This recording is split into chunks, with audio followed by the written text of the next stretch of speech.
Station లోనే bar పెట్టిన SI Bheemla Naik president అవార్డుకి ఎంపికైన ఇన్స్పెక్టర్ సింహాద్రిపురం స్టేషన్ లోనే సీల్ వేసిన బాటిల్ లోంచి మందు పోసి సప్లై చేస్తున్నారు.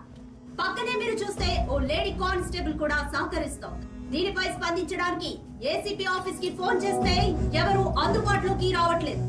ఈ మొత్తం ఘటనలో పాపం సోడా లేకపోవడం ఒక్కటే లోపం. తేలుకుట్టిన దొంగల్లా ఆ స్టేషన్ లో ఒక్క పోలీసు ఫోన్ ఎత్తట్లేదు.